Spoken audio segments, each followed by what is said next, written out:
18 तारीख 7वां महीना 2024 को पुलिस मुख्यालय पुलिस महानिदेशक उत्तर प्रदेश के द्वारा दिशा निर्देश जारी किया गया है। इस दिशा निर्देश में न्यायिक प्रक्रिया का दुरुपयोग करके उद्यमियों निर्दोष व्यक्तियों के विरुद्ध निराधार प्रथम सूचना एफआईआर दर्ज करने के संबंध में पुलिस महानिदेशक उत्तर प्रदेश द्वारा दिए गए हैं। उद्यमियों यानी कि जो बिजनेसमैन और अन्य जो हैं काम करने वाले, इसमें साफ साफ है कि पुलिस महानिदेशक उत्तर प्रदेश द्वारा समस्त जोनल जितने भी इनके जोनल आयुक्त हैं और अधिकारी हैं, एसएसपी एसपी हैं, सबको यह बताया गया है कि विभिन्न व्यापारिक संगठनों द्वारा जितने भी व्यापारिक संगठन हैं सभी व्यापारियों ने बनाया है, विभिन्न स्तर पर प्रत्यावेदन के माध्यम से यह प्रस्तुत किए गए कि व्यावसायिक विवादों जो मूलतः सिविल वाद प्रकृति के होते हैं को आपराधिक रंग देते हुए प्रथम सूचना रिपोर्ट पंजीयनिक एफआईआर दर्ज करने की जो प्रवृत्ति है बढ़ रही है। जो व्यापारिक संगठन हैं, जो बड़े बड़े बिजनेसमैन हैं, कोई बड़ा सा दुकान है कपड़े का, बड़ा सा होटल है, इस तरह के जितने उद्योग वाले हैं, यह बताया गया पुलिस विभाग में कि इनका सबसे ज़्यादा से ज़्यादा इनके खिलाफ फर्जी मुकदमे दाखिल किए जा रहे हैं। इसके अतिरिक्त प्रतिष्ठानों संस्थानों आदि कोई आकस्मिक घटना होने पर प्रत्यक्ष रूप से जिम्मेदार व्यक्तियों के अतिरिक्त मैनेजमेंट स्तर पर लोगों को भी सूचना नामित किया जाता है। ठीक है। फिर न्यायिक प्रक्रिया का दुरुपयोग कर निर्दोष व्यक्तियों विशेष रूप से उद्यमियों के विरुद्ध निराधार प्रथम सूचना रिपोर्ट पंजीकृत किया जाना शासन की प्रदेश में उद्यमियों को आमंत्रित करने, ईजी ऑफ डूइंग बिजनेस को बढ़ावा देने की नीति के विपरीत है। इस प्रकार के घटनाओं से व्यवसायी उत्तर प्रदेश में निवेश करने से हतोत्साहित हो रहे हैं। ठीक है। समय समय पर माननीय न्यायालय द्वारा सर्वोच्च न्यायालय द्वारा भी स्पष्ट निर्देश किए गए हैं कि वैवाहिक पारिवारिक विवाद, व्यापारिक अपराध, चिकित्सीय लापरवाही के प्रकरण में, भ्रष्टाचार के प्रकरण में ऐसे जिनमें प्रथम सूचना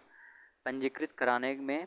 अस्वाभाविक विलंब हुआ हो, ऐसे मामलों प्रथम सूचना रिपोर्ट पंजीकृत करने से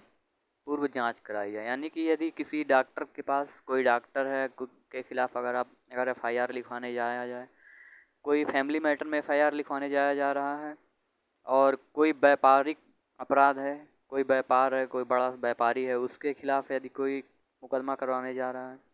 भ्रष्टाचार के मैटर में, तो सबसे पहले यहाँ प्रिलिमिनरी इंक्वायरी होगी, प्राथमिक जांच होगी कि वास्तव में ऐसा हुआ है या नहीं, उसके बाद ही एफआईआर दर्ज होगी। उपरोक्त 5 श्रेणियों के प्रकरणों में के संबंध में प्रथम सूचना रिपोर्ट प्राप्त होने पर यदि सीधे प्रथम सूचना रिपोर्ट दर्ज कर ली जाती है तो प्रतिवादी पक्ष द्वारा प्रथम सूचना रिपोर्ट खंडित करने अथवा विवेचना स्थगित करने माननीय उच्च न्यायालय में रिट याचिकाएं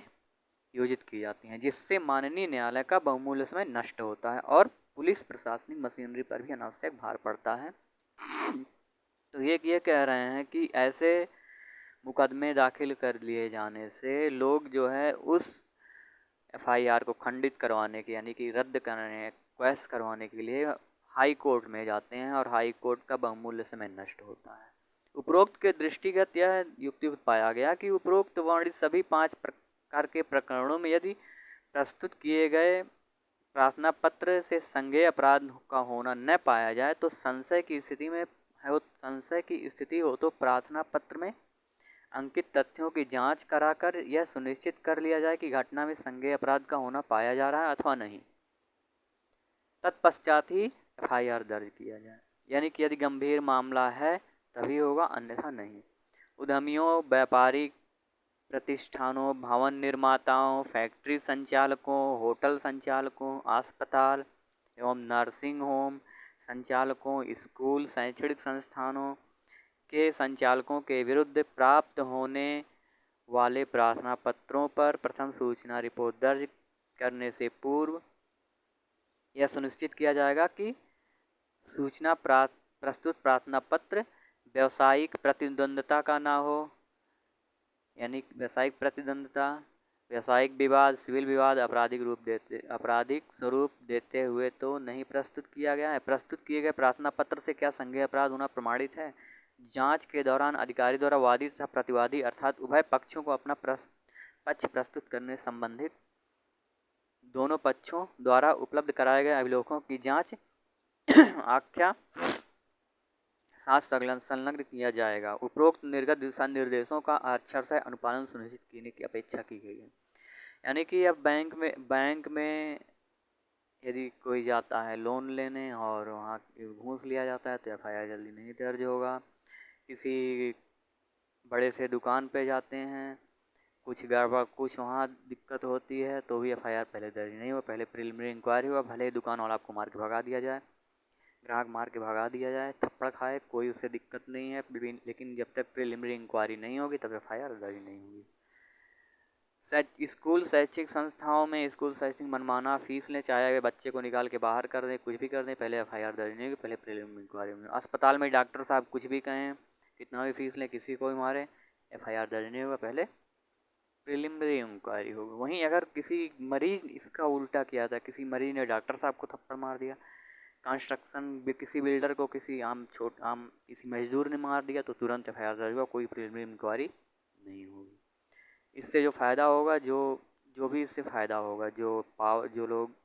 वो पैसे वाले हैं, जिनके पास पावर है, किसी भी तरह से वो शक्तिशाली हैं,